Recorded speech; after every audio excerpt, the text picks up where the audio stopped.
Good evening from the Catholic University of Eastern Africa, Kwea in Karen, Nairobi. Welcome to the last of two editions of the Presidential Debate 2017.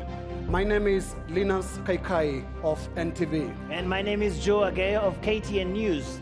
This debate has been organized by Debates Media Limited, a broad partnership of mainstream media houses comprising television, radio, newspapers, and online platforms.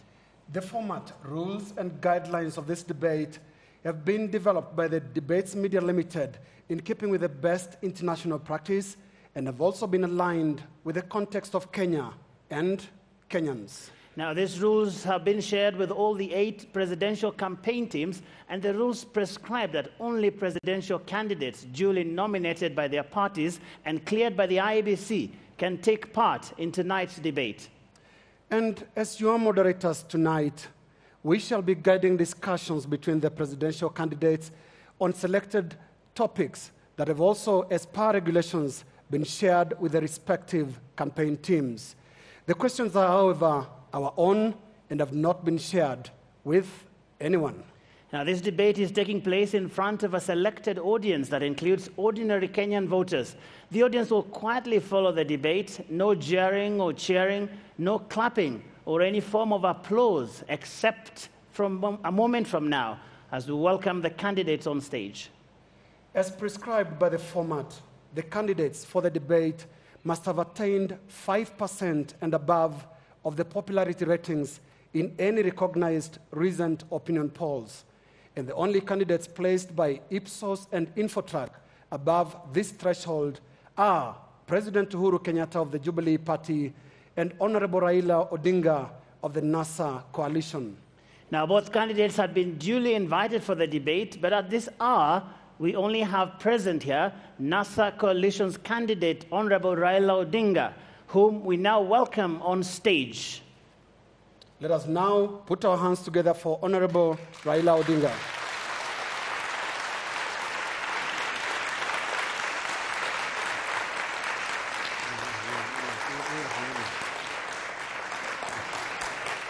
Thank you very much, Honorable Raila Odinga. Now, as we mentioned, we had duly invited the President, who is also the Jubilee presidential candidate for this year, and the half-hour wait was to try and give him ample time to get here if he was on his way. But as it is now, we shall begin the debate, and we'll start with my colleague, Linus Kaikai. Thank you, Honorable Raila Odinga, for turning up for the debate. You need no introduction, so we are going straight to the issues of this debate. Yesterday, opinion pollsters, specifically Ipsos and Infotrack, released their findings. And one of the findings down there was that a majority of Kenyans, according to Ipsos, 61% of Kenyans feel the country is headed in the wrong direction. Only 27%, according to Ipsos, of Kenyans think the country is headed in the right direction. Where do you belong, Mr. Odinga, 61% or 27%? Joe, thank you very much. Allow me first to greet Kenyans. I know that very many Kenyans wanatazama mjadala wa siku huu kwenye runinga. Nataka kuchukua fursa kuwasalimu na vile vile kuambia ya kwamba tumekuja hapa kama Wakenya kujadiliana juu ya shida ambayo mnakumba Wakenya wote kwa jumla, na sio tu kuja kwa mambo ya upinzani, lakini kutafuta suluhu kwa yale shida ambayo inakumba sisi kama Wakenya yote. Karibuni na asanteni sana. Having said that, let me now come back to the opinion poll, Ipsos and Sinovate. Joe, don't just believe that it is the polls that we should be talking about. We're talking about the Kenyans themselves, how they feel. And I have traveled around this country over the last 1 month in the campaign, and Kenyans are hurting. Majority of Kenyans are hurting seriously. The cost of living has gone up very seriously. from the last time, from 2013 up to now where we are, the inflation rate has gone up by 40% cumulatively. That is the cost of living 40%. But the average wage has only increased by 12%. And this is being felt by the people. Wherever you go, you are told about unga. Unga, and that's why we called it the Unga Revolution.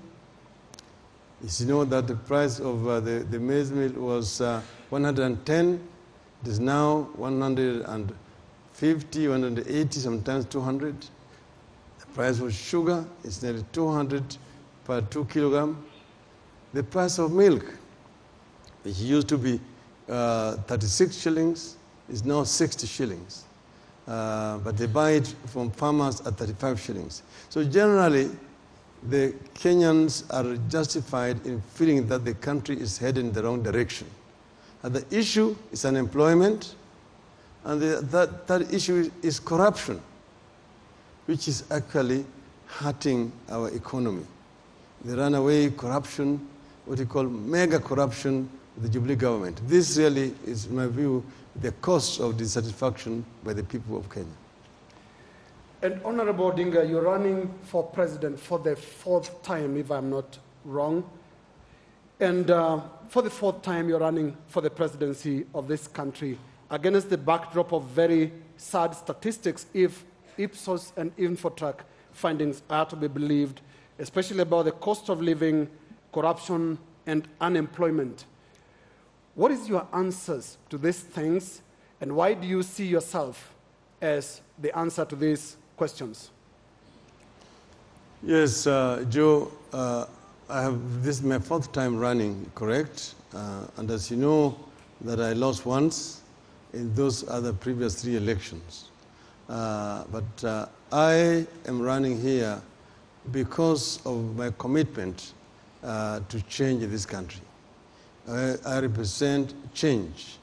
The coalition that has chosen me as their candidate, the National Super Alliance Coalition. It's a coalition that wants to bring change to our country. We think that we have a solution to the problems. For example, I mentioned the issue of mismanagement of our economy. That's the reason why we have got runaway inflation in the country. This government has borrowed, and they've borrowed very expensively.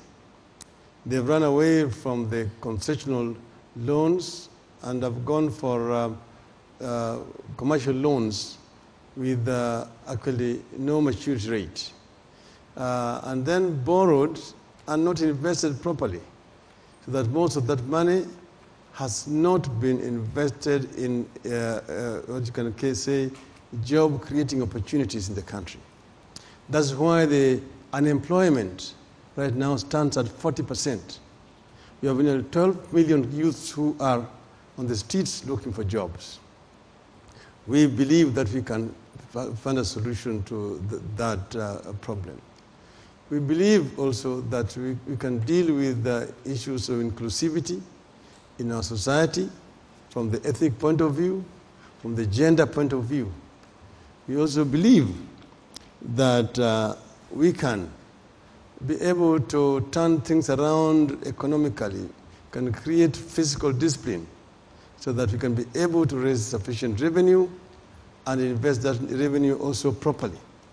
At the moment, every shilling that is spent, another shilling is stolen, ends in the private pockets of the people. We are going to deal with the issue of corruption also as a coalition. Mr. Odinga, I would like to hear more specifics on your plans, and starting with the question of the cost of living. Some of the proposals you have put there have been dismissed as unrealistic in a free market economy like Kenya. You've spoken of reducing rent. You've spoken of reducing the cost of housing. How do you plan to do that? And again, in a free market economy like Kenya? Yes, it is a free market economy. But they have said that The other coalition, or you may call it those who are in government, are pro-business, and we have been described as being pro-market. The difference is basically that those people are more focused on just one small portion of our economy. Because what we call the formal sector in our economy only employs 2.5 million people, whereas the informal sector employs 13 million people. We are going to focus our attention to where most people live and work, but at the same time not neglecting the other sector as well. But most importantly, you have asked a specific question about issues like rents and so on. Our country is fast urbanizing. The rural-urban migration is increasing by the day or by the month and by the year. We are going to reach a stage where nearly 60–70% of our population are going to be living in urban areas. But this issue of low-cost housing has not been sufficiently addressed. And that is the reason why we have the problems we're having today. You see, at independence, when urbanization started, the regime at that time came up with a policy of go back to the land, telling people to go back to the land. And even they coined a song saying, Mzee Kasema. Sorry for interrupting you, Honorable Odinga. I've listened to you very carefully, and I'm sure tenants out there are listening to you very carefully. The question again, how do you plan to reduce the cost of rent as you have promised in your campaigns? Joe, there is a law here which is called Rent Restrictions Act. That act is meant to deal with the low-cost housing, where the poor people live, like even the informal shelters, like you have them in Kibera, in Mathare, in Uhuru and so on and so forth. This law has been meant to protect the poor from overexploitation of the landlords or the structure owners. It has not been properly enforced. So though that you find the landlords are increasing rents by the day, and if you default in payment within 1 week, you find your door removed, the roof has been removed by the landlord, you find your wife and children sitting outside the cold. We are going to enforce the Rent Restriction Act to protect the poor, to ensure that they're not forced to pay rent which they cannot afford, so that they live in squalor. Landlords, you are, Honorable Odinga, landlords are voters, and they are listening to you right now. How do you think they feel about what you're saying? It is a conversation I have had for a long time with the landlords. In fact, they're not landlords. In the slum, they're called the structure owners, because the land does not belong to them. The term landlord means that you have got a land over which you are lording. Now, these are basically structure owners who are given a temporary occupation license by the government, TOL, to put up a structure so that they can be able to rent it out. But the land belongs to the government. They are listening to me. I'm not saying that they should not be allowed to also make business, but what you call live and let live. Let them make the money, but let also the poor not be so much exploited so that they are not able to put bread on the table. Right, we're discussing leadership and integrity as our first topic tonight, and we've brought the issue of the direction of the country. I now want to take you to the regional side of things.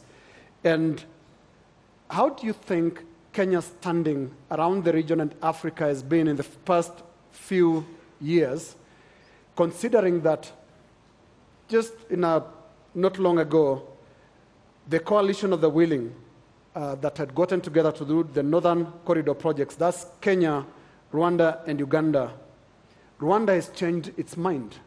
They don't want the project anymore, and they prefer to construct it through Tanzania. How do we stand regionally, in your opinion? I think, Joe, the idea of a federation of East Africa was at the heart of the founding fathers of this region. That was informed the formation of the first community. It died, but not because of lack of commitment, but because of greed by some leaders. I do believe that this region will benefit more if we can remove some barriers which still exist and open the borders for free flow of goods and people. It can be done if there is political will to do so. I mean, the Northern Corridor is just one of the corridors. If you really want to integrate this region, you don't have to just have Northern Corridor. You need the Central Corridor, you need the Southern Corridor as well, and then integrate them. But so, the question is, Kenya has been abandoned in the Northern Corridors project by both Uganda and Rwanda. What does that say about Kenya? It speaks volumes about the leadership of Kenya. I think it is the leadership that is isolating itself. And that's the reason why Uganda is finding it more attractive to go to Tanzania.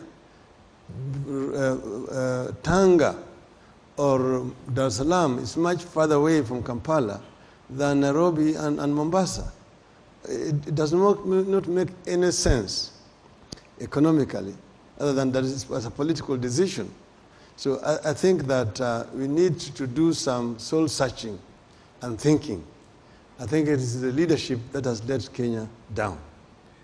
4 Kenyans are currently languishing in jail in South Sudan. They were arrested and jailed for life for allegedly trying to defraud the Southern Sudanese government of some 200 million US dollars. Are you aware of this case? And if you were president, what would you do about that case? I am aware that some Kenyans were arrested in Southern Sudan for suspected crime. I discussed this matter with the leadership of South Sudan. At that time, my appeal was to ensure that justice was done, that proper investigations were carried out, and that they were given fair trial before conviction.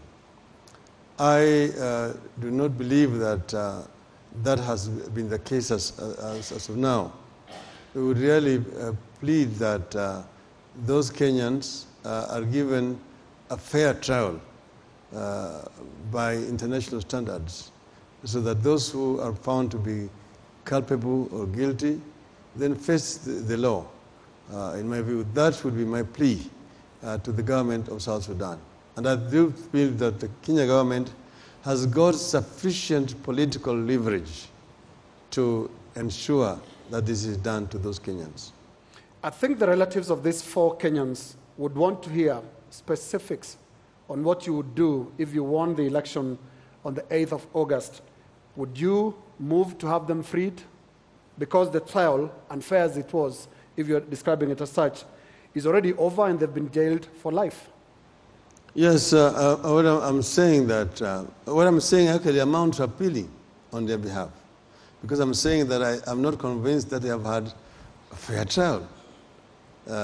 Maybe by Southern Sudanese standard, but I say by international standards. I do not think that that was a fair trial, and therefore I would ask the government to ensure that they get fair trial. I want to stick still to the regional issues and bring up the very interesting issue about a tallying center in Tanzania. Is that true? Are you through or you are still through. I thought you were continuing the question. No, you had the question, Honorable Odinga. No, Joe, certain things exist in people's imagination. They have accused Tanzania government of hosting a tallying center for us. Why do we even need to have a tallying center in Tanzania? We are going through an electoral process. And the law does not prohibit anybody from tallying the results. The Constitution is very clear. and even the ruling of the courts are now very clear, that the results as announced by the presiding officer at the polling station cannot be altered by a returning officer at the constituency level, tallying. Then the tallying results at the constituency level announced by the returning officer are also final, and they cannot be altered by the commission sitting here in Nairobi. That is the law as it stands right now. And Honorable Odinga will come to those details when we discuss but I'm going the to the credibility issue of the tallying center. Yes, tallying center. Please address yourself to the question of tallying center in Tanzania. We have made it very clear that we are going to be tallying so that we can be able to compare our result with those of the IBC. So why should somebody be worried about a tallying center, even if it is in Germany, even if it is in the United States, or if it is in the moon? Why should that be an issue? Why should that be a security issue? Because we are just adding up results and storing it. Whether we are storing it, unless somebody intends to rig. Why should that be a matter of national importance to the security intelligence of this country? So do you or not have a tallying center in Tanzania? We have a tallying center. In Tanzania? In Kenya, and in Kenya, and in the clouds. Well, Honorable Odinga, let's come to the issue of elections. And you've been accused by your opponents of crying wolf. Every election, you've run for the fourth time now, and almost every election, you always raise questions about the credibility of that election way before it is held. You have, for example, made very serious allegations this year that the election is about to be rigged using, among others, the military. Is that something you would repeat? Is that a statement you would repeat in this debate? Joe, I've not been crying wolf. Kenyans know the truth. You know what happens in 2007? That when we were leading by over 1 million votes, and the total number of votes which were left could not even close that gap, they shut the media, stopped the media from live transmission, and then went on to rig the result. Everybody knows that. Even Mr. Kriegler came and has in his report. Even Mr. Kivit himself, when he was asked, he said he did not know who won the elections. That's the chairman of the Electoral Commission. Last time, the results are also now out. That 12 million people voted for the president, but only 10 million people voted in the other 5 elections. Meaning that there were 2 million Kenyans who went to the booth and only voted for the president, did not vote for anybody else. Nobody can believe that. So now, we have said that they are at it again, because they have sensed defeat. The figures are not adding up. And that's the reason why they are involving the security forces. And I have said that the Kenyan military has such a reputation internationally. And we have respect for the Kenyan military. I used to co-chair the Security Council. And I've said that they should desist the temptation to be engaged or involved in manipulating of the electoral results. The National Intelligence Service in this country must desist from interfering with the electoral process. Until and unless that happens, we'll always be having problems here. They're the ones who are now involved in recruiting returning officers, recruiting presiding officers, recruiting clerks, police officers, and we even showed correspondence showing that serving police officers have been asked to surrender their forces' ID cards to be engaged in so-called special duties. What are the special duties? You need to know that I was a prime minister. I used to co-chair the National Security Council. I have information. When I'm talking from authority, and nobody can contradict me. When I said it the other time, even the Minister for Defense came out and confirmed that indeed there was a training taking place at the Embakasi barracks at that time. And they said that they were preparing themselves to provide security during the elections. It is not the responsibility of the military to provide security internally.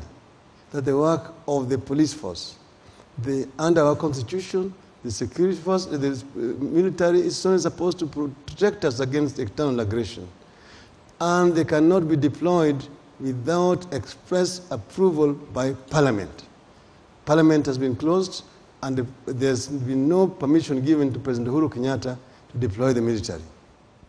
Before I go to my next question, Honorable Odinga, I do understand that the lighting here tonight is quite bright. And this is actually Linus Kaikai. We should have explained our sitting positions. And to my left is Joe Ageo. And with a bit of makeup, we actually look alike. So thank you very much. I'll continue with my question. With regard to what some of your critics, Honorable Odinga, see as your persistent war on institutions. You fight institutions, that's what they say. You wanted the other IEBC out, they were removed. You have a new IEBC, you still have a problem with that IEBC. You've explained your position on what you're talking about with regard to the role of the military in the election. You are known to have spoken very strongly against the institutions like the provincial administration or former provincial administration. Are you a man on the warpath against institutions? And given a chance, what would you and how would you relate with these same institutions if you became president? Joe, I'm not fighting institutions. This is Kaikai. This is Linus. Sorry. I'm sorry. This is Linus. You said you look alike.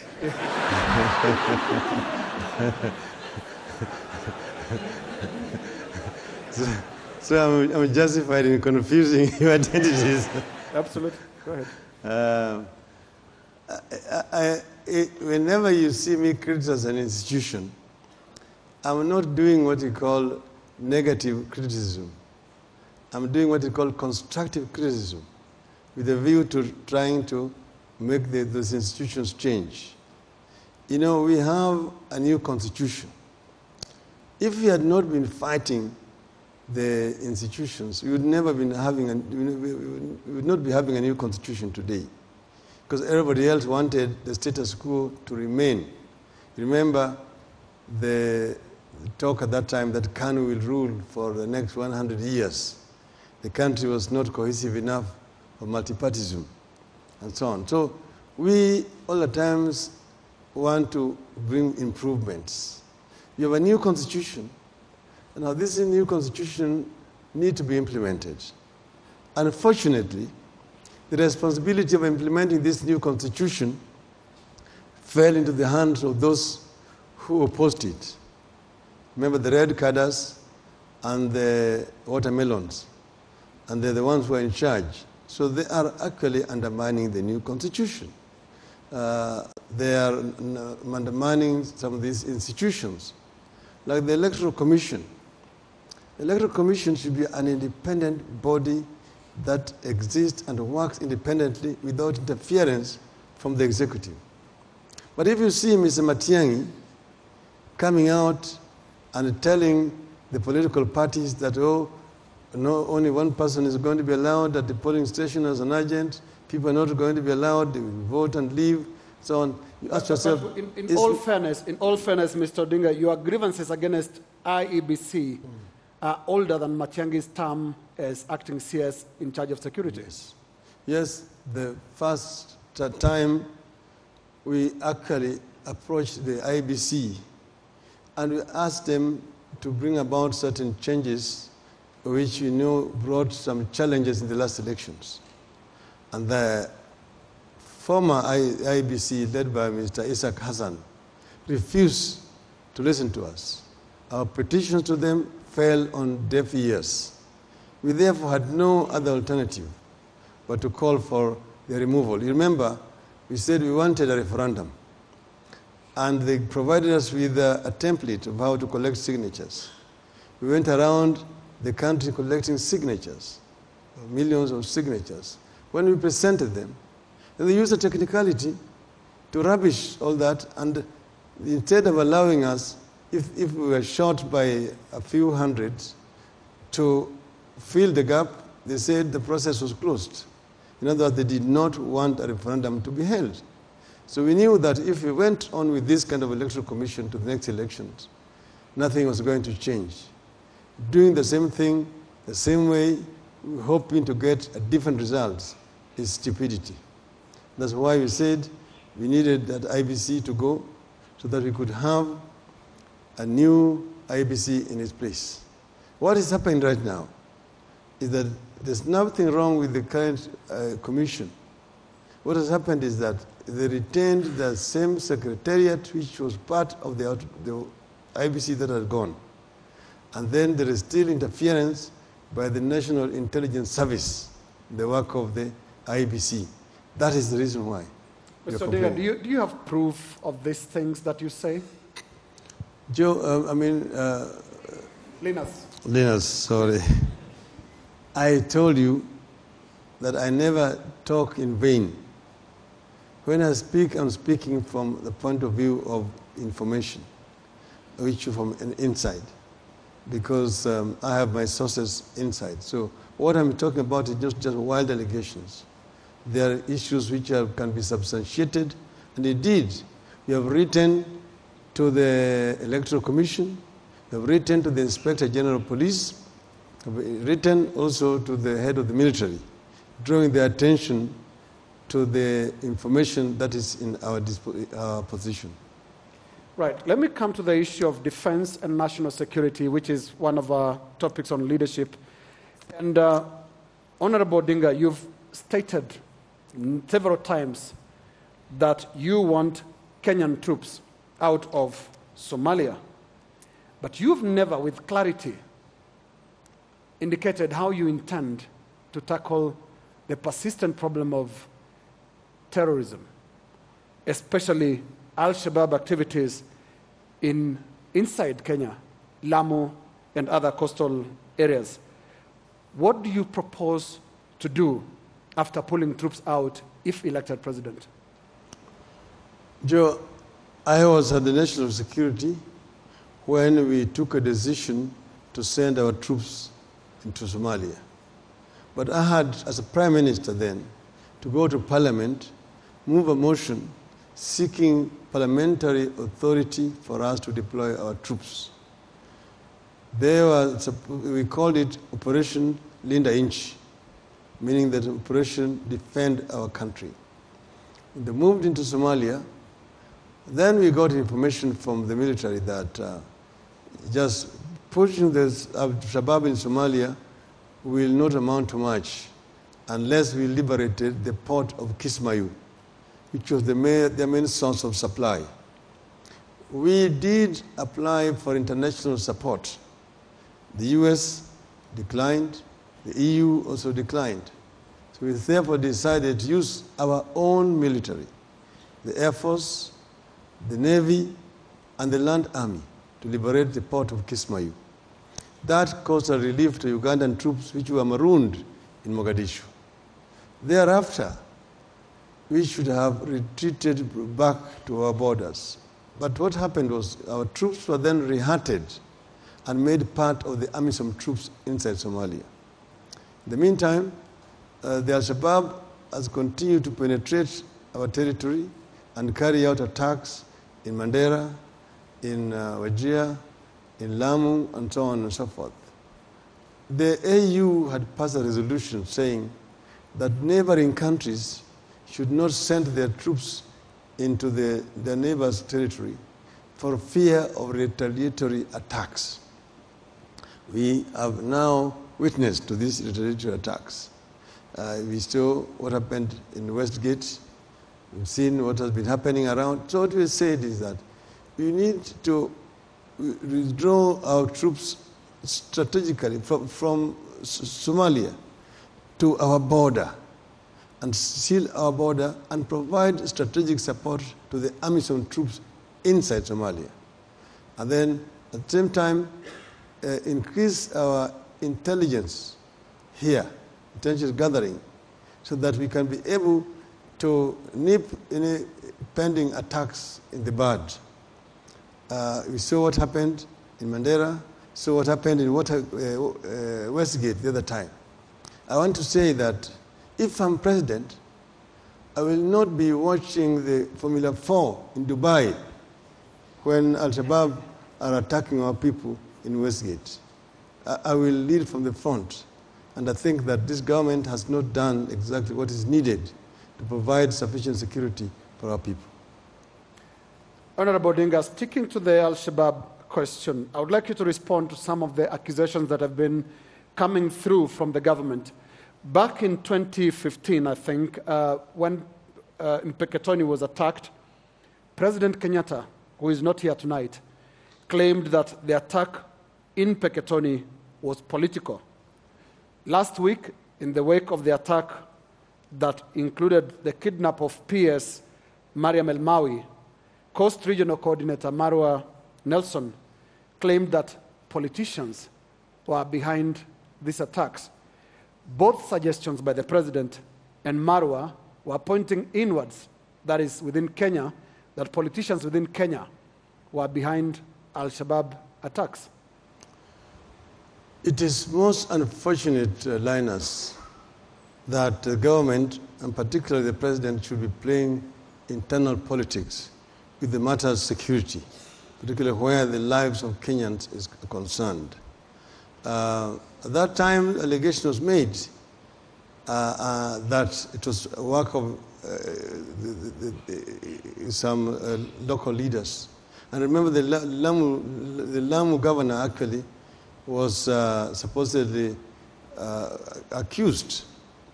And of course, he came out saying he had nothing to do with it, and nothing has happened to him.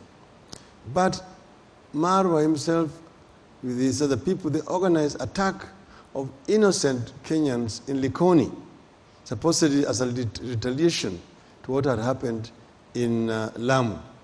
The Al-Shabaab, of course, owned up and said that they are the ones who are responsible for the attack in Lamu. The other time, we saw what was happening in Garissa, the attacks in Garissa. You see the level of unpreparedness of our forces. When students were attacked in Garissa and they were crying for assistance, it took more than 7 hours for us to send support from Nairobi, for the Kenya Air Force to send support to go and rescue those students in Garissa. On national days, you always see the parades and the air shows. Oh, jeshi letu la taifa, kila mara wako tayari kutulinda. Ndio ni hawa mnaona wanaanga, mnaona hawa. They were not there when the Kenyans needed them at that time. And the same thing has happened in Lamu. Instead of actually taking what is happening in Lamu seriously, they are playing politics with it. This is very serious and is the most unfortunate that this should be coming from what is supposed to be the commander-in-chief of the armed forces of our republic. Honorable Odinga, the structure of this debate was supposed to accommodate your opponent, Uhuru Kenyatta, who has not turned up, but I'm sure he's watching. And we are going to be taking a break in a short while and continue with the second part. But before that, I needed to address questions of integrity. What is your position on integrity? Because you've been accused many times of taking positions that are convenient. In corruption scandals, for example, affecting political personalities close to you, you do not come out as strongly as you come out on other cases. My colleague Joe Ageo will be addressing the issue of corruption, but I'll just ask you on the bit of your personal handling of the 2008 food security strategic grain reserves importation, in which your own Chief of Staff, Karolio Mondi, signed, and this was captured by a PwC report that indicated that that was unprocedural. And indeed, you are also in the middle of what was then a maize importation scandal.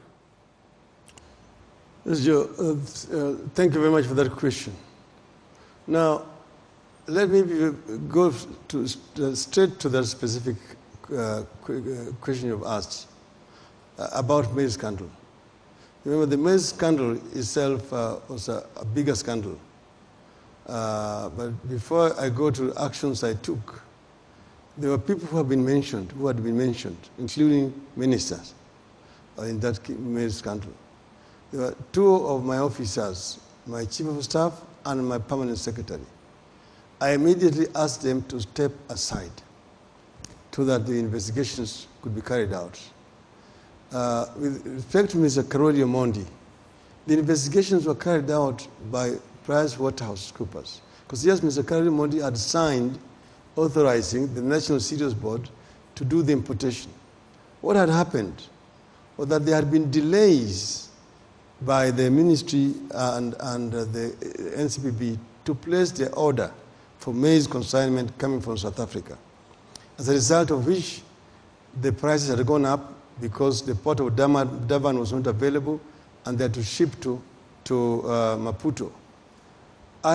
We had to go to cabinet to seek cabinet authority to pay additional 14 million shillings for that consignment. Once the cabinet had authorized, I instructed Karoli Omondi to inform the cereals board that they must place the order immediately so that the cost does not go up again. The cereals board then demanded that he signs that he had authorized.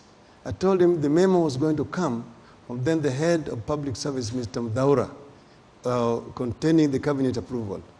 That cabinet approval was eventually shown to Pricewaterhouse. Mr. Karoli Omondi was cleared. The same thing with my permanent secretary.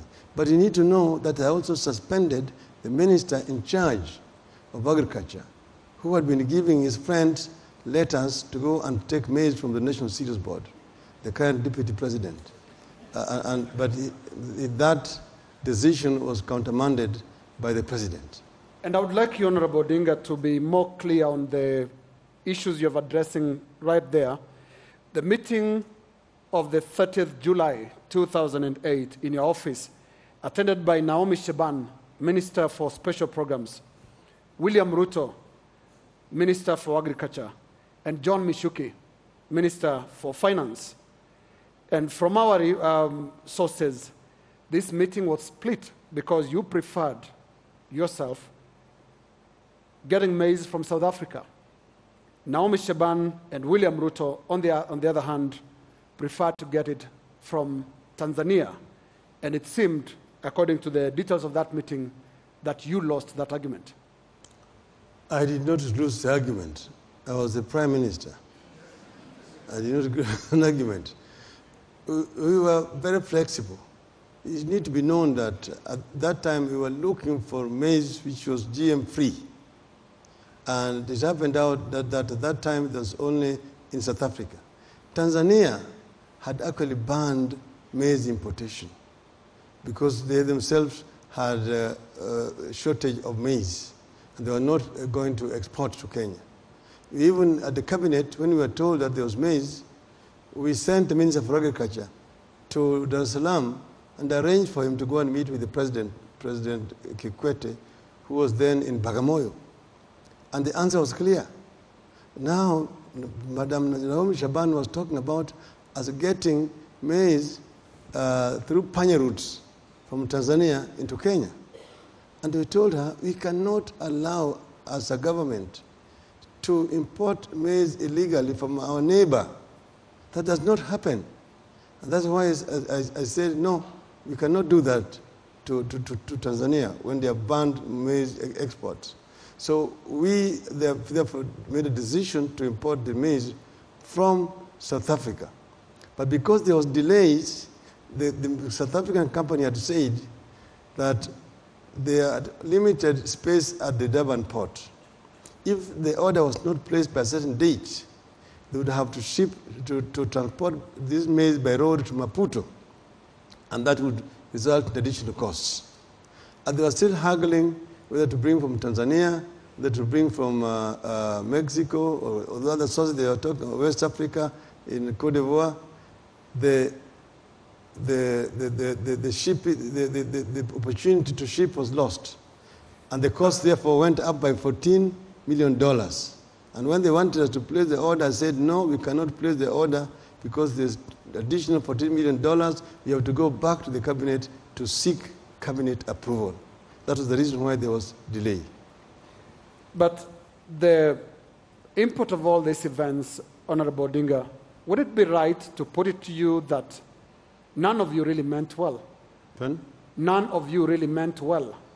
Both yourself on one side, William Ruto and Naomi Shaban on the other side, your interest was to get selected importers to do this for purposes of profiteering.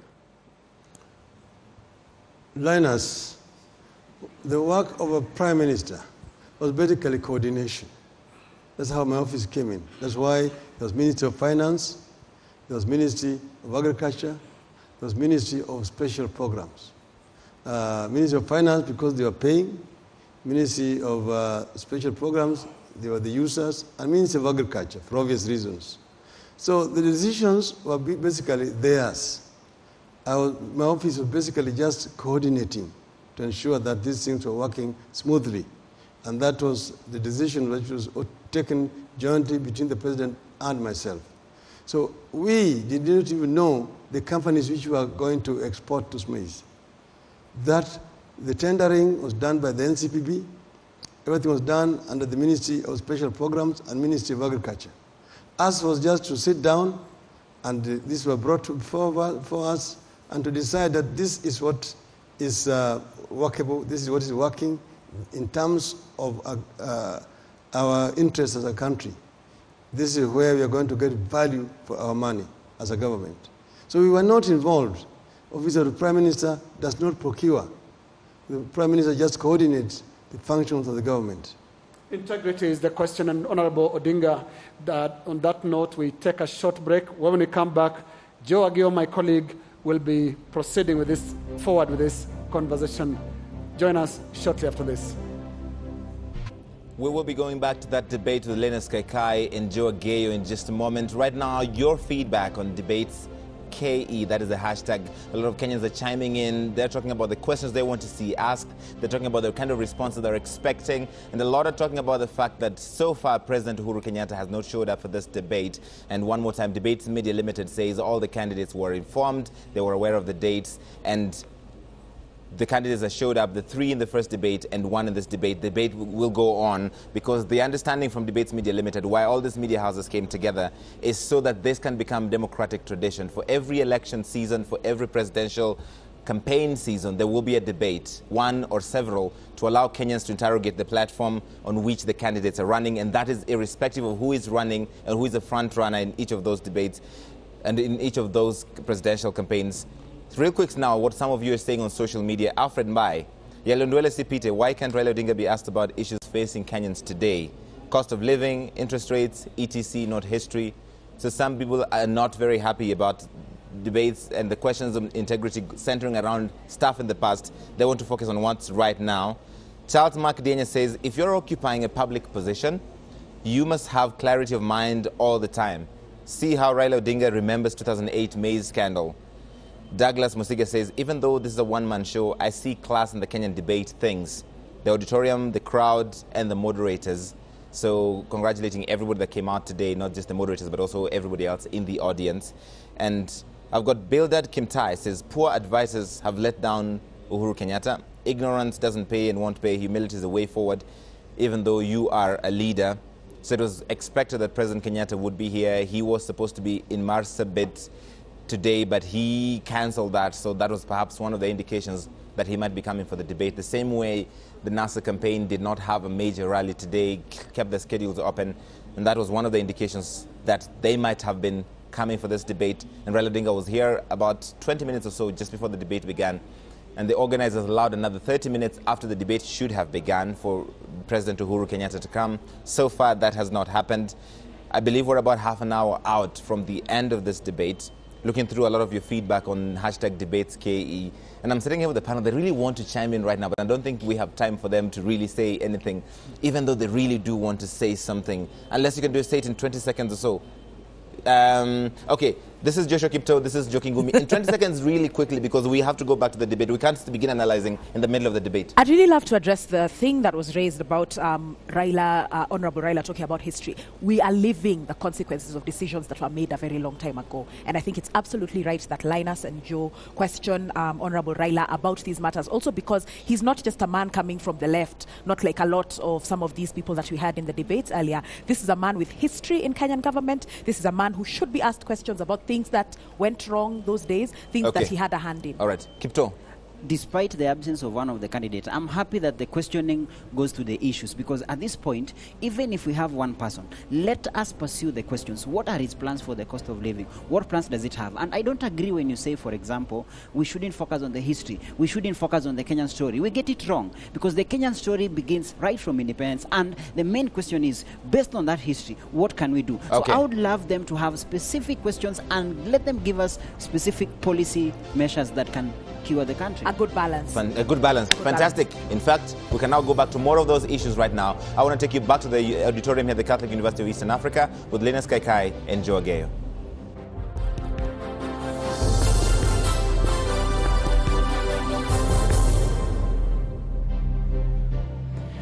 All right.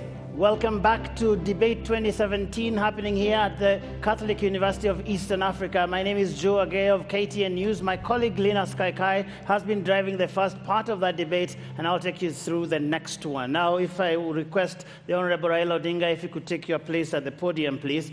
And please feel free to call me Joe this time, because I am. But if you're okay to handle it from there, that is fine. That is fine. Okay, Mr. Odinga, we are speaking about national unity. That's the next topic that we are going to tackle in this segment. And a few weeks ago, you made a statement in Kajiado that has caused uproar in the country. In fact, your opponent, President Kenyatta, who is not here today, has charged that this is a statement that could have caused a threat to the country's unity. And you mentioned words to the effect, wanakuja kwako kufanya nini, si akae huko.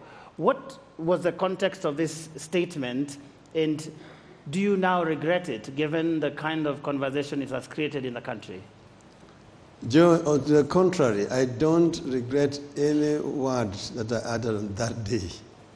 I meant every word that I said at that time. I was addressing the issue of poverty of the people in that area. Those people are pastoralists. Ordinarily, pastoralists don't have to be poor. You see, in Botswana, for a long time was running an economy based on pastoralism. And the pastoralists were very rich and very healthy. But here, because we have not managed it properly, KMC is almost dead, so therefore the pastoralists don't even have proper places where they can sell their animals and get proper prices for it. So these people have been forced, therefore, to sell their land in order to make ends meet. Somebody's wife is sick. You want to take the wife for treatment? No money. You want to pay school fees for his children? It's no money. You want to put bread on the table? It's no money. Because of this, he sells the only piece of land that he has in order to be able to make ends meet. And therefore, it is inheriting his children. So I told him that we are going to make sure that you can live comfortably on your animals, so that you don't have to sell land, so that you become destitute, or your children become destitute. This is what I was talking about. And I said that this issue needs to be addressed through the issue of land. Address it properly through TGRC report. And Mr. Odinga, I'll come to the TGRC in a moment, but you do understand that land is an emotive issue in this country, and you can understand if people who live in Kajiado, who are non-Maasai, if you like, are jittery about a statement like that, because many of them seem to have understood it to mean that you would like them, when you take over, to leave that part of the country. Joe, I meant what I said. I never said that people should leave. I said don't sell. In other words, there are people who have already bought. I'm not talking about people who have already bought, who have got titles and so on. I'm saying that we're going to reach a stage where it should not be forced to sell.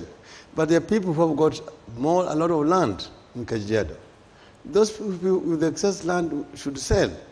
Nobody is saying they should not sell at all. I'm only talking about people with limited amounts of land who are forced to dispose of the land because of economic reasons. This is what I never said, but Mr. Kenyatta was playing politics. Oh, Raila wanted people to be evicted and to go back to where you came from. And I never say that.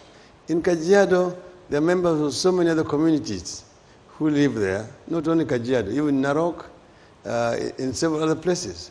I would never say to go back to where you came from. I was addressing the Maasais, that because of your poverty, you have been forced to sell your land.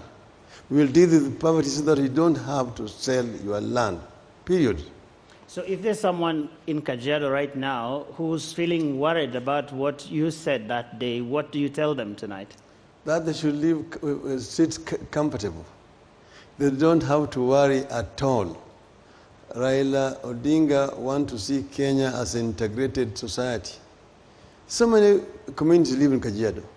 Just next door to where we are here, you have got this settlement called Ongata Rongai.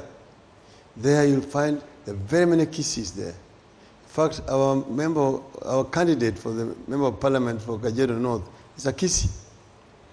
The current member of parliament there is a Kikuyu. There are Kambas, there are lawyers who live there. You have got the Luos also who live there. So it is a cosmopolitan community, and people should live comfortably. You've got this urbanization which is taking place in our country. People are migrating to urban settlements, and this is a permanent feature of our development. This is an idea which you cannot kill. It will happen. Our society will be integrated. What is important is to ensure that each and every Kenyan, wherever they live, have their rights protected. I don't think that it even serves a purpose to create another tribe that now yesterday I saw that the Indians have now been given, classified as the 44th tribe of Kenya. All right, we will speak about the Indians much later, but let me ask you about the TJRC because you brought it up. Your opponents, and specifically the Deputy President William Ruto, has said that implementing the TJRC is a recipe for chaos in the country. How specifically do you believe the TJRC will solve the problem of land, for example, in the country, and historical injustices in general? Joe, this was part of the Agenda 4 of the Serena process. So we, therefore, as a Grand Coalition government, set up the commission, the TJRC commission, which was like an international commission because we had commissioners from Australia, from Zambia, from Ireland, part of that commission. And they traveled around the country asking Kenyans of their views about historical injustices. A lot of money was spent on that commission. So at the end of it, they compiled that report, which details out the historical injustices from the time. This is very similar to what they did in South Africa, when Mandela appointed a commission led by Archbishop Desmond Tutu. And that helped them to deal with the past violations of human rights under the apartheid regime and reconcile the South African society. That whole process has not happened in this country. So for a deputy president to go on record saying that TJRC is going to open all wounds, what is important is just to issue title deeds, basically exhibits his ignorance of the reality in this country. So walk us through this whole process. So assuming you get elected in the next 2 weeks, you get into State House, what do you do with the TJRC? How does that look like so that we can begin to understand how these problems will be solved through that report? When I'm elected, and you mark the word when, not if. I'm Well, I'm sure Kenyans will have something to say about that on August 8th, but yes. you can proceed. Okay. No, we have said clearly as NASA that we shall implement the provisions of the TGRC report. By the way, the TGRC also is drawn from the constitution of the country. Part of what is in the TGRC recommendation is also in the constitution, which, for example, as well a chapter on land, and that chapter created what we call community land. You've got community land, you've got private land, then you've got public land. Now, that community land is supposed to be administered by the representatives of the community, the county government, and the National Land Commission. The first thing that the Jubilee government did, President Uhuru Kenyatta, when they went, was to water down the subsidiary legislation which were under draft, which had been prepared by the Grand Coalition Government, Ministry of Lands, to go and amend those provisions and remove the power from the community and the county government and bring in the cabinet secretary. So basically, just bringing back the old system which was responsible for the mess that we have in the land sector today. We will ensure that this is reversed so that the community has the final say on the community land generally. All right, so let's talk about another issue that relates very closely to this, and this is the question of tribalism in this country. Many Kenyans know for a fact that when the elections are held in the next 2 weeks, most likely in Kisumu, you will have more votes than President Kenyatta, and he will have more votes than you in Nyeri, and that has happened over the last 50 years. From where you sit, what is the problem with this country insofar as tribalism is concerned? Why do we vote generally along tribal lines, and what will you do if you became president to deal with that problem? Joe, I don't think that there's something really very unique. Some people are just naive. You see, even if you go to the UK, the country is owned. There is what's called the Tory safe seats and the Labour safe seats. The seats which are known are going to be won by Labour, the ones which will be won by the Tories. If you go to the United States, see in the elections, some states are painted red, others are blue. That is normal. And there's also what is called... But in fairness, Mr. Odinga, that is often driven by the issues that matter. There could be agricultural areas, there could be workers and that sort of thing. Yes. Here it's purely because it is Luos that live here, it is Kikuyus that live here, and therefore they'll vote in a different way. No, Joe. There's also what they call their homeboy mentality. See? Like it is known that Clinton was going to win in Arkansas because he's the homeboy there. He grew up there. He's known better there by the people. So the fact that Uhuru Kenyatta will get more votes in Kiambu than me, because they see him, this is our boy. It's a homeboy mentality. But when we leave Kiambu, I go with him to the coast, I will get more votes than him in the coast. I go with him to Northeastern, I will get more votes than him in the Northeastern. I will also get more votes than him in Western. Those people don't vote for me because I'm a Luo, I'm their own. They vote for me because of what I represent. So that is where you get the balancing. That after he has left his community, you now go to other communities who will vote merely on what somebody stands for. So is tribalism a problem in this country, according to you? What is a problem here is ethnic inclusivity or exclusivity. And that's what we want to address. Like right now, the Jubilee government has basically divided this country. They basically have got two people with their friends, not their communities. Because I would be wrong to say that the president represents his community. Because I know of a number of Kikuyus who don't believe in what is happening. They say that this is just a club of friends and family members who are benefiting from this regime, and likewise his deputy. So we are going to expand this the governance structure of this country and be more inclusive to ensure that every Kenyan, irrespective of their ethnic origin, get equal opportunities and that there's no community that is excluded.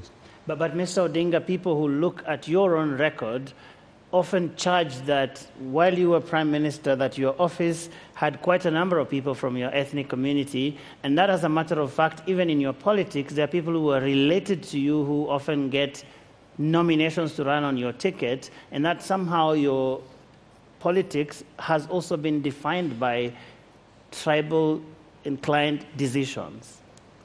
Joe, if you go and look at the list of officers in the office of the Prime Minister, it was the most inclusive office that has ever existed. Because it was new, we started it, and most of the heads of departments came from all parts of the country. Even the junior staff in the office of the Prime Minister came from all over the country. So that allegation does not bear the reality on the ground. And the facts are there, you can go and examine them. You come to people who are appointed.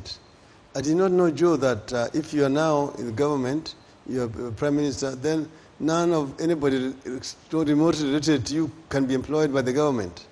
I didn't know that. The only person who was employed was my sister, who was employed as an officer, consulate in LA.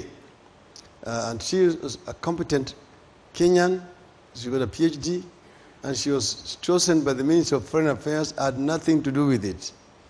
But if I were to begin now, I don't want to embarrass President Uhuru Kenyatta. If you want to look at this Jubilee government. But you have accused him, for example, of allowing his relatives to do business with government. What's the difference? Which relative of mine was doing the business with government when I was in government? Well, you said some were employed when you were in government. I just mentioned one case. I don't know which other one. I don't know any other one, because that is the one they've been talking about. And that amount to be too many. And that was also a junior position, just a consular, not an ambassador at all. But if you look at the government today, if you begin to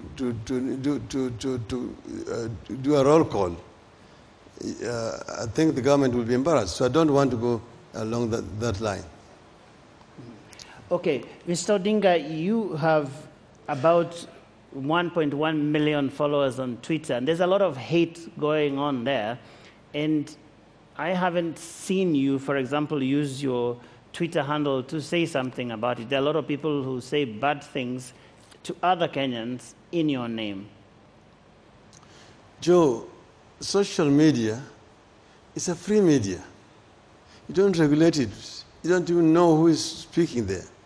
Sometimes people put your name there and they speak on your behalf. So I don't want to interfere in the freedom of expression.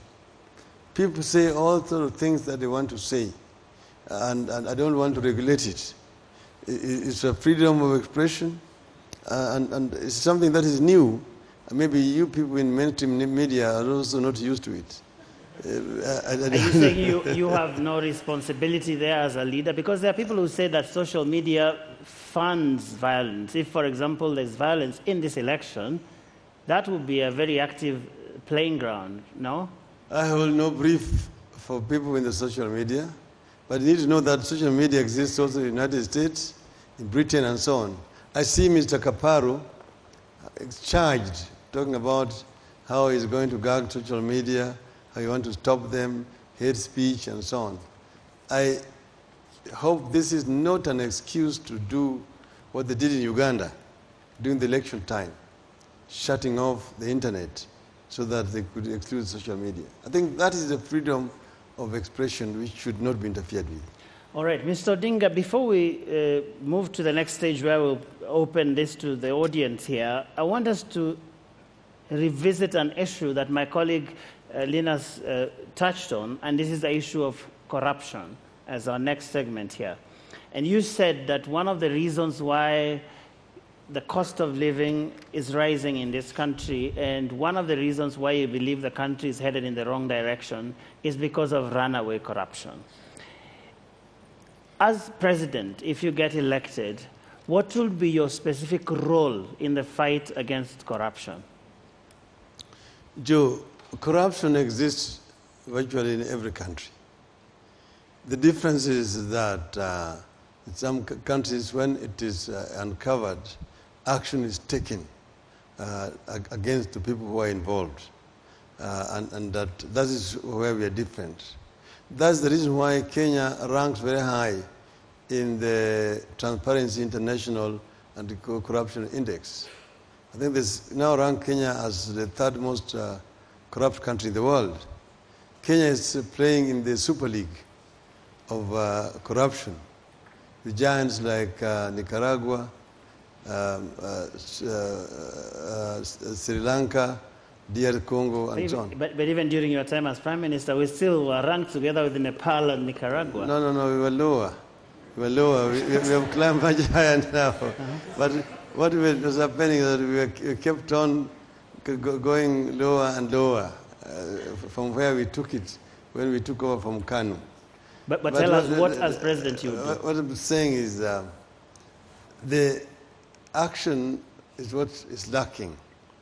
And here I say that the buck stops with the president, that action needs to be taken. When we were forming this NASA coalition, we sat down among ourselves and deliberated seriously on this issue.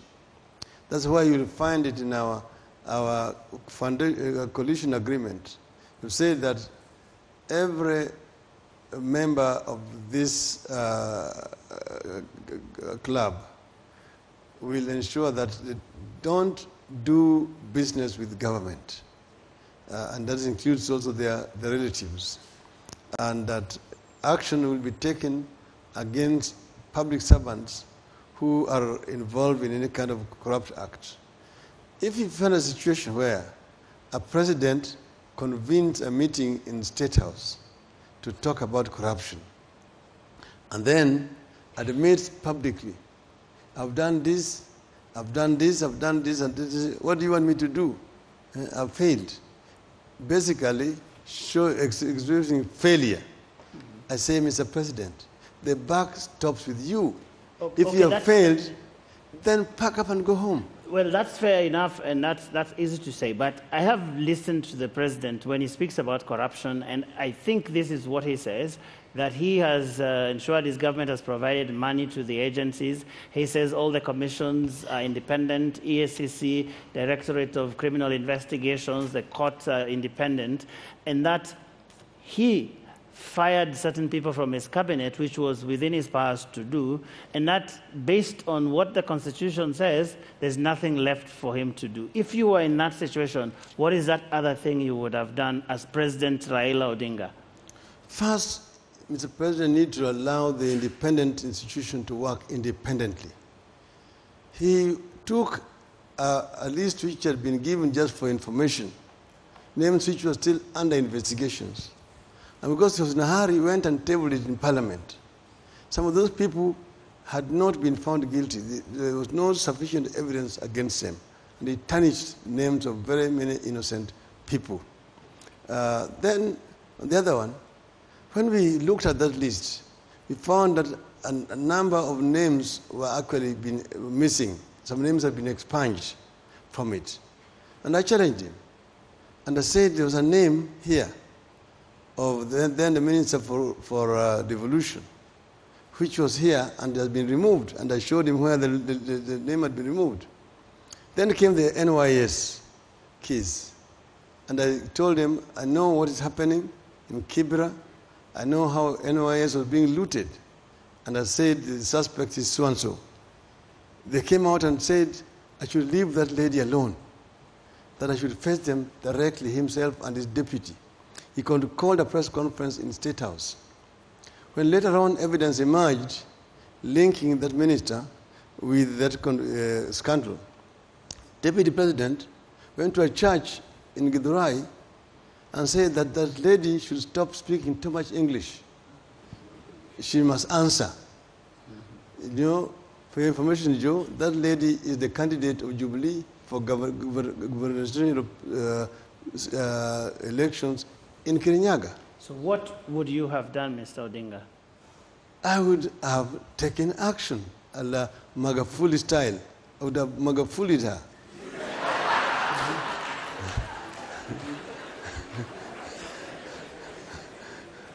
So take the NYS case, for example. What would you have done about it that is different from what President Kenyatta did? NYS case. Yes. There was glaring evidence. Those companies which were formed are all fictitious names.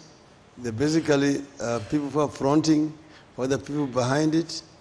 It's very easy to find out who is behind this company, this company, this company. I can even tell you the individuals who are involved. I will ensure that action is taken, that money is recovered and put to good use. I told you that the mega corruption of Jubilee, amounting to about 350 billion shillings, is was responsible for our plight today here. Every Kenyan is owed 7,500 shillings by the Jubilee government. Every shilling that they spend, 1 shilling is lost, is going to people's private pockets.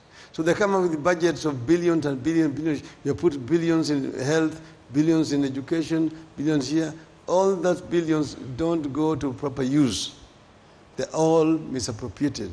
I mean, a big chunk of it. All right, thank you very much, Mr. Odinga. We want to move to another special segment in our is behind us, and my colleague Linus Kaikai is going to take the first question with the audience.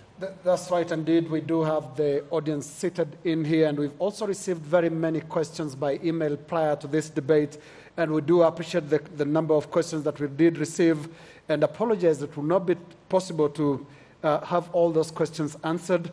A lot of questions directly asked to President Uhuru Kenyatta, and a lot of questions asked directly to Honorable Raila Odinga. From the audience now here, let me bring in some of the people who are here to raise their questions directly. And first to go, Phyllis Omido. Phyllis, your question, please. Thank you to the organizers and Your Excellency. We honor you for coming. Thank you for respecting Kenyans. The largest contributor to climate change is carbon emissions. And this is mostly from large business projects that are very tragic, like the Lamu coal plant. Kenya has had a maize crisis, which government has largely blamed on climate change. But even after acknowledging the contribution of climate change to food security, both manifestos were silent on mitigation measures to our communities, to the Kenyan citizens, especially the farmer and the poor. So even though I know your manifesto offered us a leeway in terms of environmental and social impact assessment before setting up of projects, would like to know in cases like the Lamu coal project, which is a very tragic project to put up in such a place because of the impacts to the ecosystems and communities, what would you do as the executive to address this issue, bearing in mind that Article 69 and 70 is not affordable to communities, to poor communities like the ones in Lamu? No, I really want this question framed again. That's fine. Phyllis will come back to you. Let's go to Flora Nyaga. Flora, are you in? Please ask your question. Phyllis will come back to you. Thank you. My name is Flora Nyaga from Embu County. Honorable Odinga, please tell us how you have prioritized the main challenges that you will be faced with should you win the forthcoming general elections. And how will you translate these into realities in terms of solutions for the ordinary Kenyans? Thank you. Thank you, Flora. I think, Honorable Odinga, you can answer that straight away. What are your priorities when you win the election in terms of the issues that she considers challenges? Well, she did not, Flora, thank you very much. You did not enumerate issues that you wanted me to talk about. We have got issues of the cost of living. You've got the issues of unemployment. you've got issues of corruption, which are major issues afflicting Kenyans at the moment. And we have got issues of devolution. Let me begin first with devolution. We have stated clearly that when we take over, we will devolve more resources to the county governments so that they can be able to meet the challenges that are facing them with respect to devolved functions. So we said we will increase it from 15% to 45%. And that is a commitment that we have. In regard to issues of unemployment, 40% of our population is unemployed. You can say roughly 12 million youths are out there on the streets who are unemployed. This situation is unacceptable. And we say that we are going to look at areas where we can be able to create employment faster. And that's why I said we'll address the informal sector, where 13 million Kenyans are employed at the moment. This is a sector that is more elastic, where more opportunities can be created. You have said we are going to set up industrial parks in all the 47 counties, which will give youths opportunity to be more productively engaged. There they will have the facilities, the equipment, they will receive training so that they have the skills, and they will have also access to capital so that they can work. Then the issue of the cost of living, yes. We will also address the issue of food production to be able to provide for our ever-expanding population, which you know the cost at the moment. And in order of priority, Honorable Odinga, if I understood for Anyaga well, what are you going for first as soon as you take office? First, the issue of putting food on the table, reducing the cost of living for the people. This is our priority number one. And we will address the issues of cereals, like unga, so that we can be able to lower the price of maize flour in the country. We can deal with issues of sugar, issues of milk, and so on. We deal with issues of wages, deal with issues of rent, as I've mentioned, the issues of the cost of transport, particularly for the urban, and the housing issues.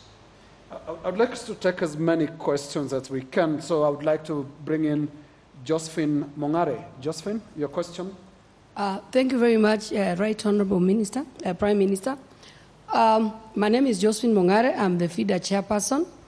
And as women of Kenya, we have felt very, very excluded in the current setup.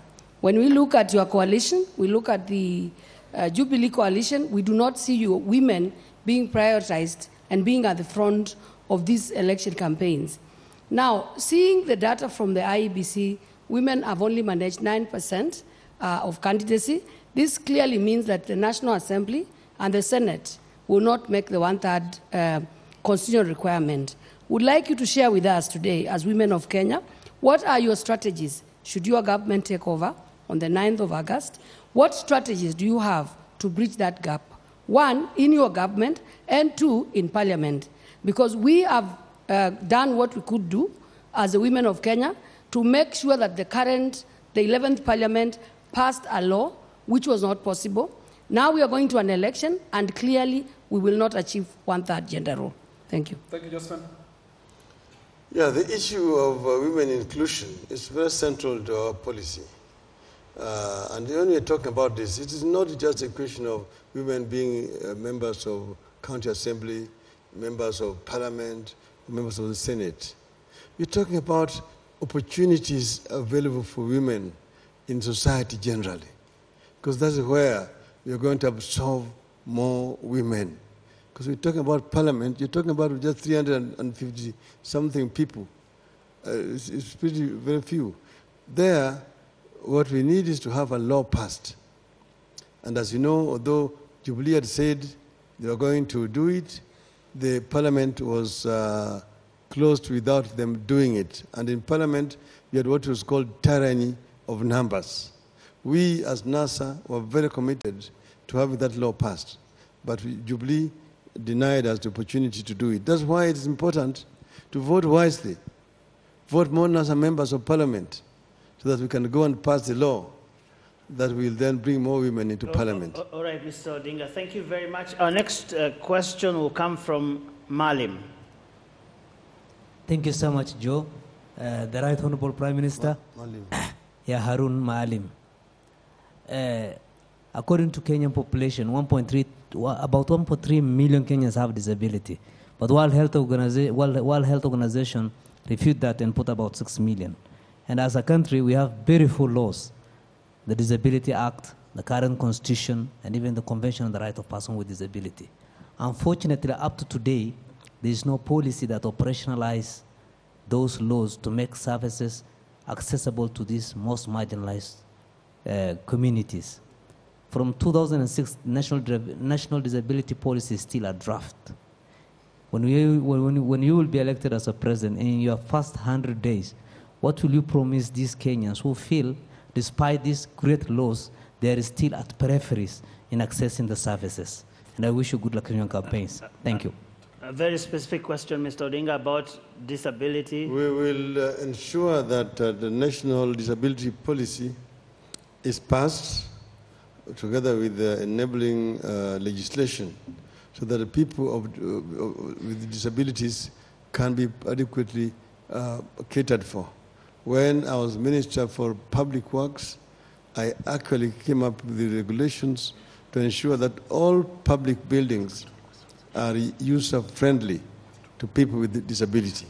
So it is something that we are genuinely committed to ensure that people with disability are given equal opportunity.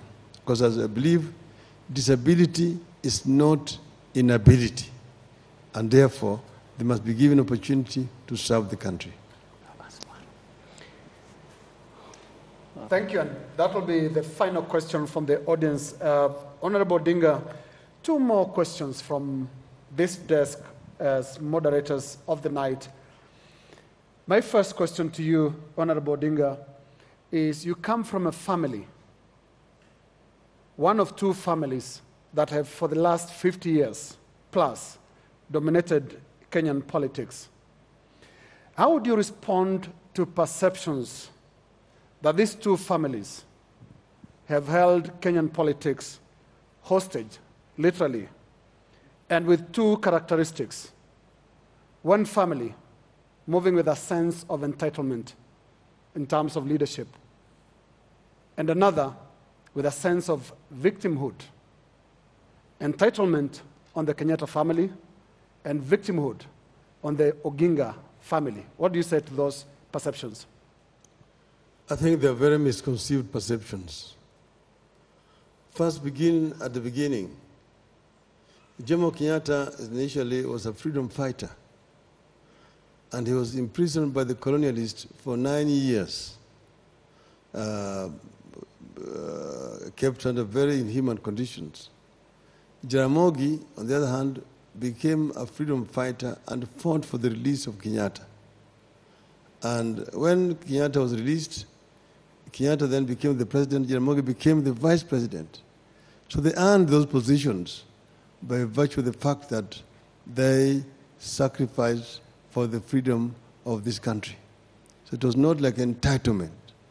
The Kenyan people voluntarily elected them to those positions at that time. They disagreed in the course of implementation of policies during independence. And Jaramogi resigned from the government and went into opposition. The rest is history. Jaramogi became a leader of the opposition until he died. I, on my side, I was involved in what we call the second liberation. not by invitation from my father, but basically out of conviction. And therefore, I was not in politics because my father introduced me to politics. I came into politics alone, and I've been in politics because of what I think is right for this country. As you know, I've also been in political detention for a long time.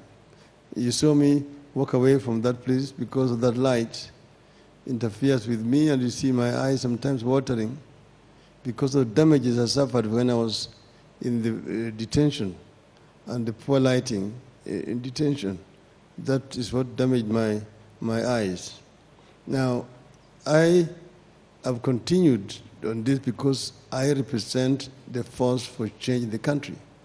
Uhuru Kenyatta then was introduced to politics by the former president, Daniel Arap Moi, who then picked him as his preferred heir when he was quitting politics. So Uhuru came in by invitation from his mentor, former President Daniel Arap Moi.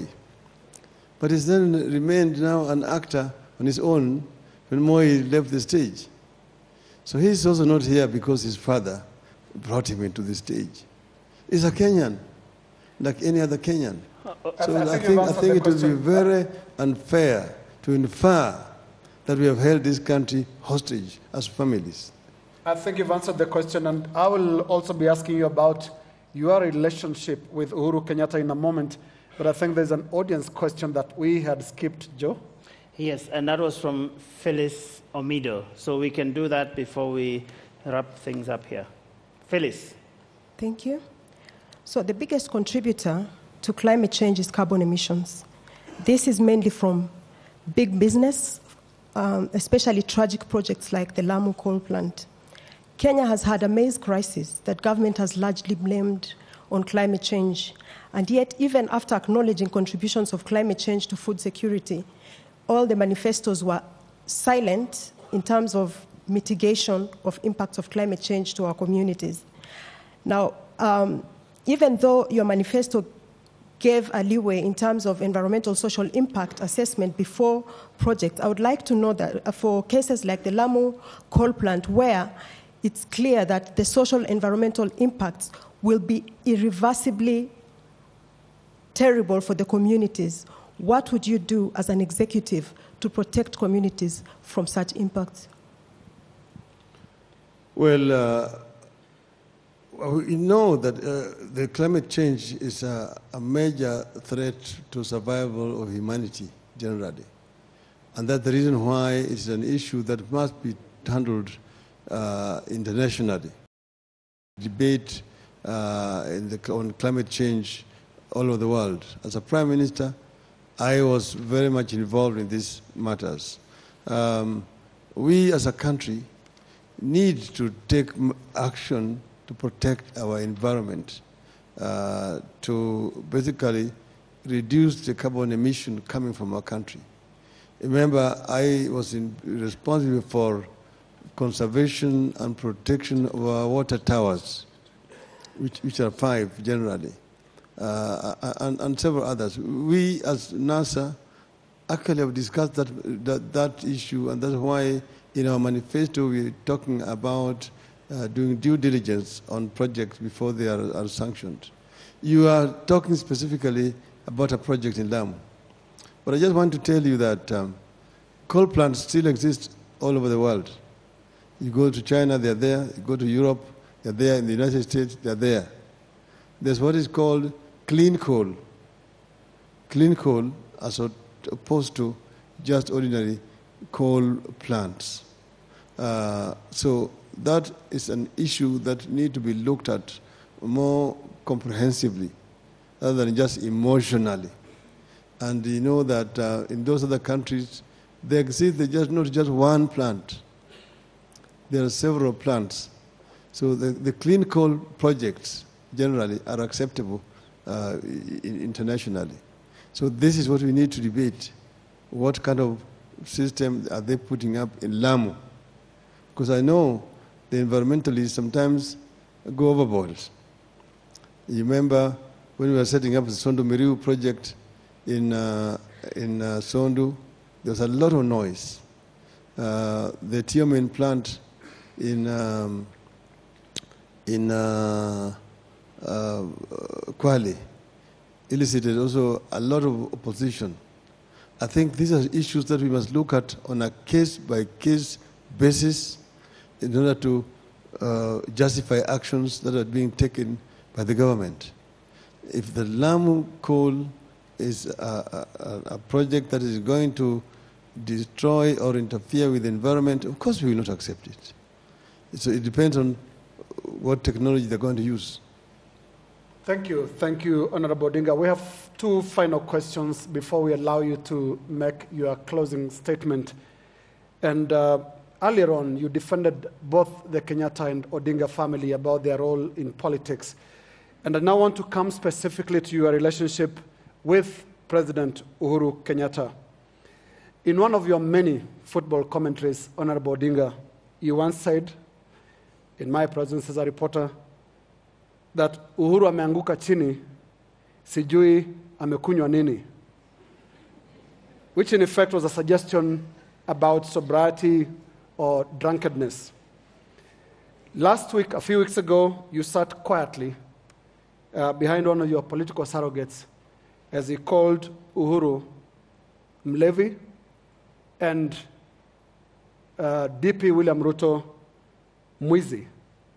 Now, to their side, very many times, speaking in his Kikuyu language, Uhuru Kenyatta has referred to you as Mogoroki and Kimudu, which in my little understanding of the Kikuyu language means a madman. The Deputy President calls you, not with in complimentary terms, mtu wa vitendawili. This is basically your language, the language of Uhuru and the language of Raila. Do you approve of this kind of language for this level of leadership? Two people with a mathematical chance of becoming president. I don't remember ever saying that Uhuru ameanguka na sijui amekunywa nini. But even if I'd said it, it must have been with a light touch, that amekunywa nini. But that will not mean that he is a drunkard at all. And when you're talking about one of my, you call him my surrogate, or I think that is not a fair comment on a honorable member of parliament, if that is what you mean. I mean, there are political jokes. If somebody says that the vehicle is being driven by a drunkard driver and a town boy who is a thief, I don't think he was meaning Uhuru Ruto, unless they themselves feel guilty. I think that is just said with a light touch. Politics must come up with some jokes. And like when Uhuru refers to me as Kimundu Muguruki, I don't think he means it. I don't think he thinks I'm a madman. But that basically means that the kitchen is too hot for him. So if the kitchen is too hot, get out of the kitchen. You see? And the deputy president, Adeo William Zewa Vitendawili. You see, that means there's something that is issuing him about Vitendawili. And I say that Pilipili Shoila, Yakuashani, if you're having a problem with it, just leave it. So we in NASA, we basically respond seriously to allegations that are made, but we also respond in kind and sometimes in jokes. If the Jubilee becomes very irresponsible, we tell them what we think should be right. That is politics, in my view. All right, thank you. Thank you very much, Mr. Odinga. Finally, there are a lot of Kenyans who are worried about the election we will have in the next 2 weeks. As a matter of fact, there are Kenyans who are stocking up. There are Kenyans who are making plans to travel to different places. There are even some foreign missions that are issuing some travel advisories around this election. Do you share those concerns, Mr. Odinga? I would love to inform Kenyans that Kenyans have a constitutional right to participate in these elections. I think there's some scarecrow. Some people are basically trying to scare Kenyans because they want to deprive those Kenyans of their constitutional right to vote. So people are being told, oh, there's going to be violence around. Some notes have even been written threatening some people so that the people can run away, particularly from urban areas, to go to safety. I have urged our supporters not to fall to this, that they should stay put. I don't see any problems happening.